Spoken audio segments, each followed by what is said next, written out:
Hi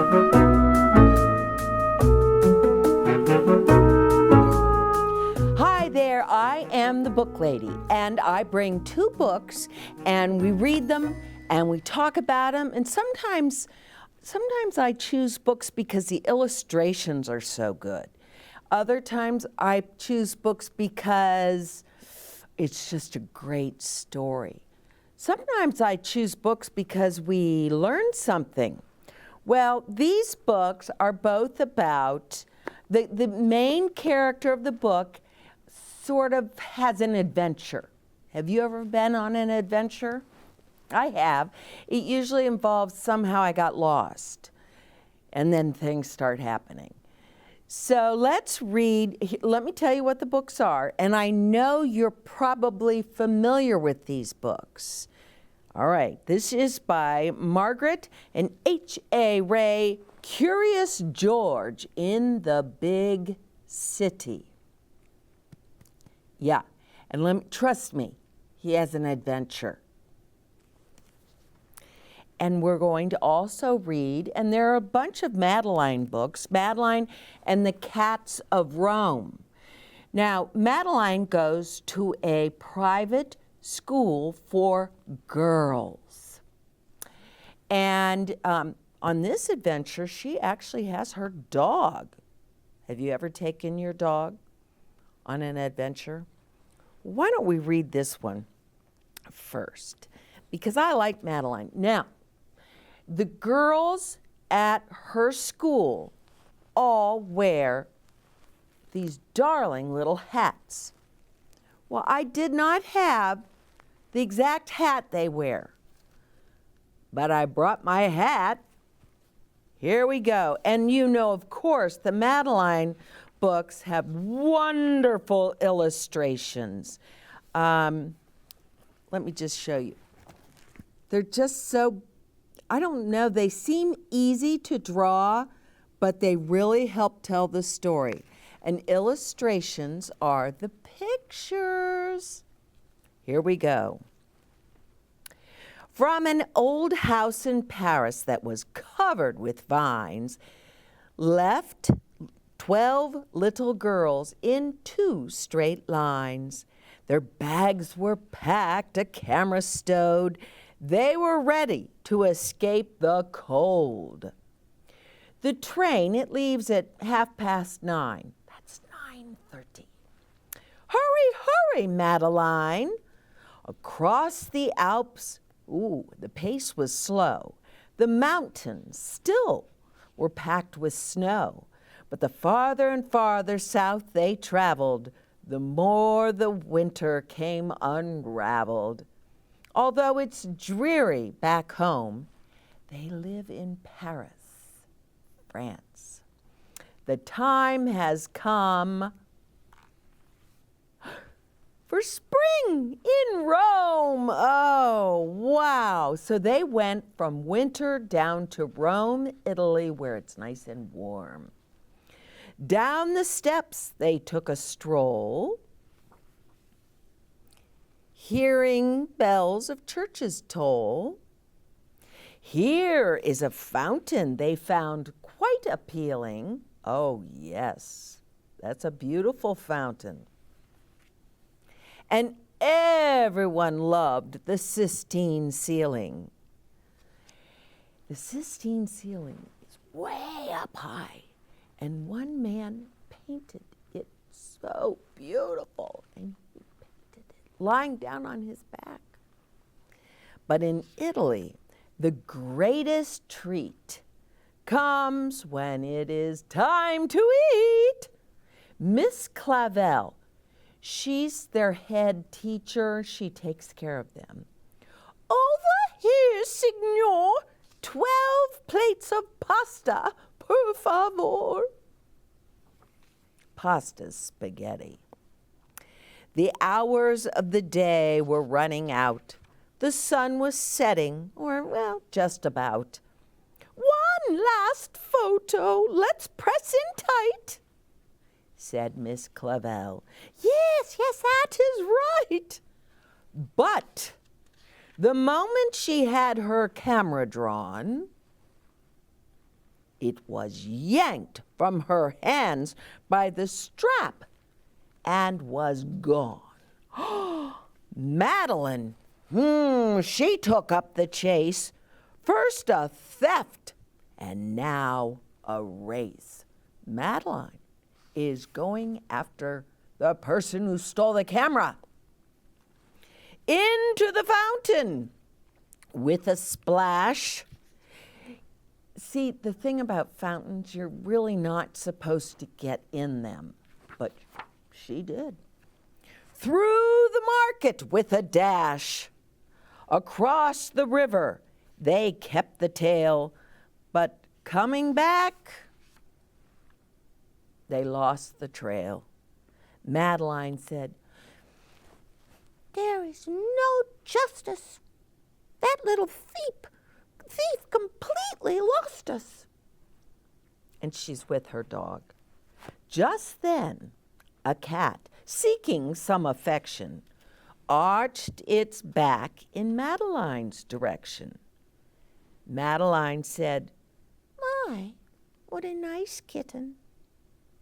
Her dog was of a different opinion. "Genevieve!" That's her dog's name. And the dog took off after the cat. Madeline yelled. Too late. She had followed the cat through a locked-up grate into a house about to fall down, found in the poorest part of town. Madeline pushed the door. It creaked. "Is anyone there?" she asked as she peeked. From somewhere deep in the shadowy dark, she heard Genevieve's whimpering bark. Then Madeline saw, to her great surprise, those shining, staring, glaring eyes. They were cats! Cats! Look at them all! There were cats on the sofa, cats in the hall, cats coming out of a hole in the wall. A voice behind her, clear and strong, said, "You have come where you don't belong." Madeline turned in disbelief to see that it was the camera thief. "Yes, 'tis I, the thief Caterina, protector of the Colonia Felina. We are the orphans of the street, these cats and I, so that we may eat is the reason why I steal from you, tourist passers-by." "Well, while I applaud your charity, let me say this with clarity. Stealing is wrong, no matter the cause. You may not like it, but those are the laws." That's what Madeline told her. "Oh, it's easy for you to judge and to scold, for what do you know of hunger and cold? Here is your camera.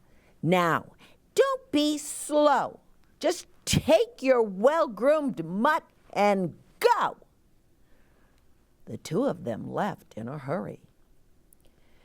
But now they had a different worry. What was the name of their hotel? And how would they find dear Miss Clavel?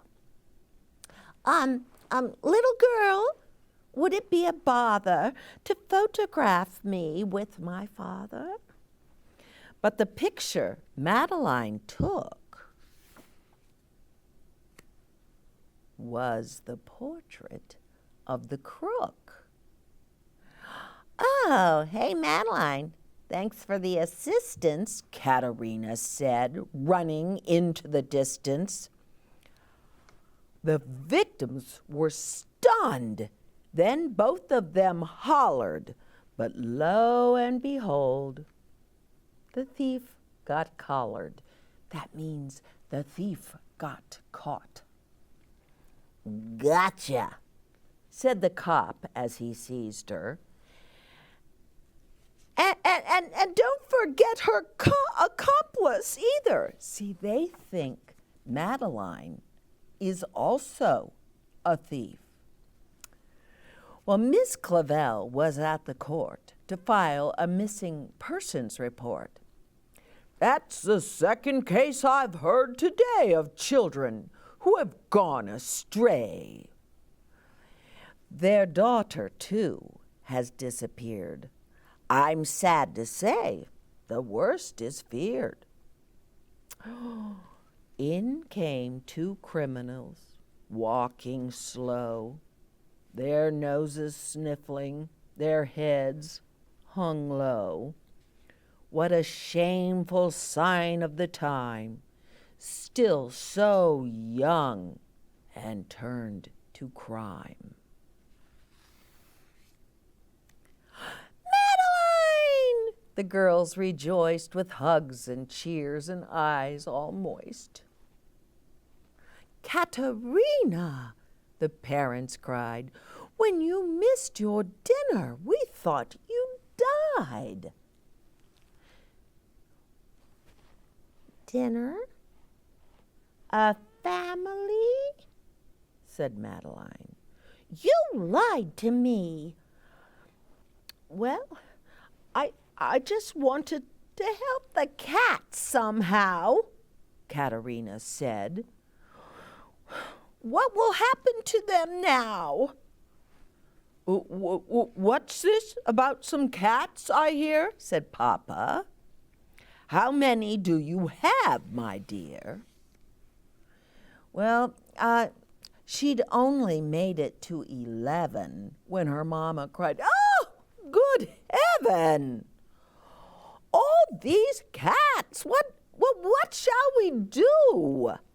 Not a person had a clue until Madeline had the inspiration for how to solve the situation. First, a complete evacuation. That means they got all the cats out of that old house. Then a rescue operation. And see, they put up a sign. It says, "Cats to adopt." Gatti del, I better look at it closely, adottare. Chats adopte. They said it in English and Italian and French. Cats to adopt. Well, an orange tabby was bound for Brazil, a calico for Notting Hill. 2 more would be meowing Russian. Off to Stockholm went their cousins. Cacciopepe, a spotted kitty, would make his way to New York City. Another, missing half his tail, was flying home to Israel. One last cat would be going home to a beautiful house right here in Rome. "My parents are letting me keep this one." "Thanks, Madeline, for all you have done." Her cat let out a happy meow. And now, dear reader, that's you, that's me. We bid you ciao. Ciao. And there they are with their new cat in their nice home. And you know, that little Katerina, ooh, she lied, she stole. She was breaking laws, and Madeline told her that. And she thought she was doing it for good, to protect the cats, take care of them.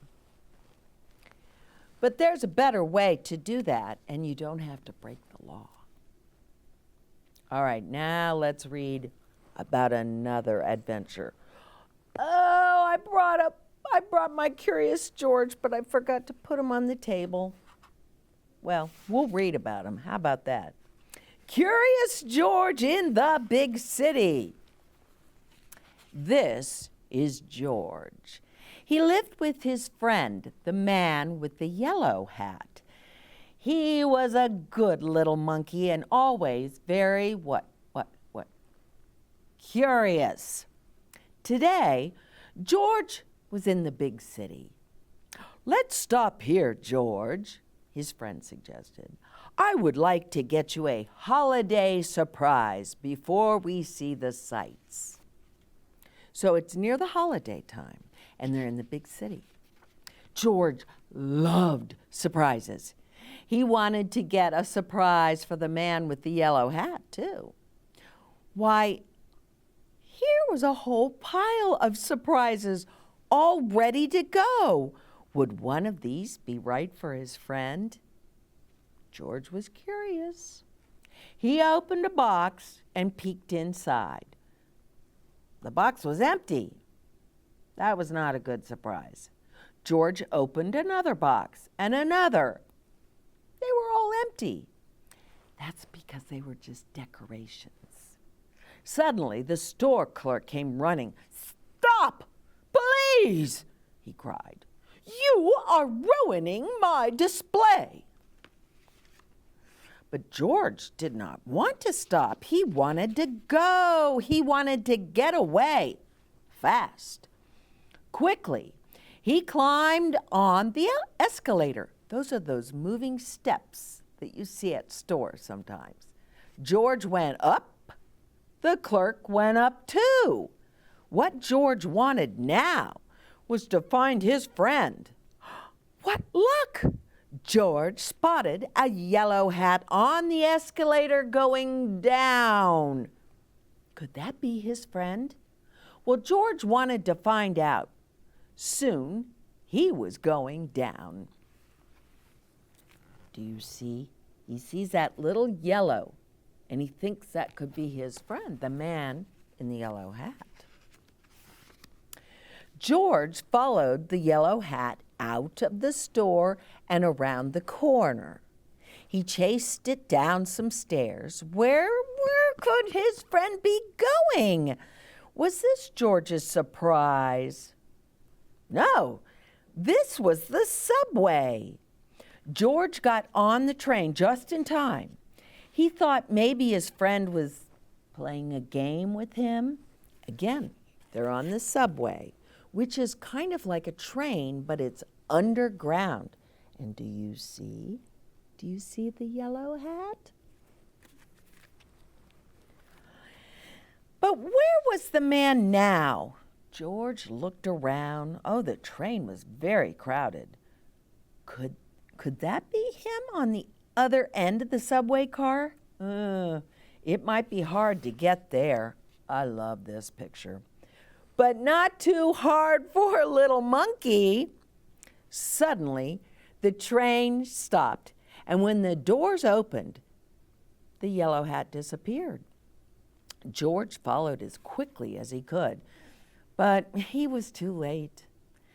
This was not a surprise after all. This was a mistake.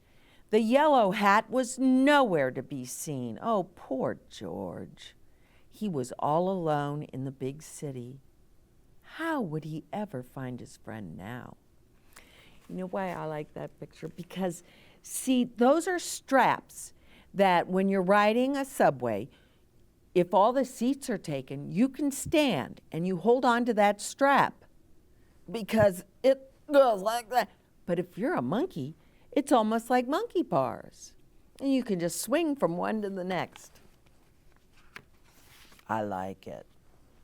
Soon George could see nothing but legs. He was surrounded by a crowd of moving people, and he had to keep moving himself so that he wouldn't get stepped on. Then George heard a woman's voice coming from the head of the crowd. "Going up?" she said. Up. That was just what George needed. He needed to be high up, like in a tree or the escalator. Then he could get a good look around. George joined the crowd as they got into an elevator, and he went up. Here was a good lookout. Wow! From up here, George could see, a bridge and lots of tall buildings and a little green lady standing in the water.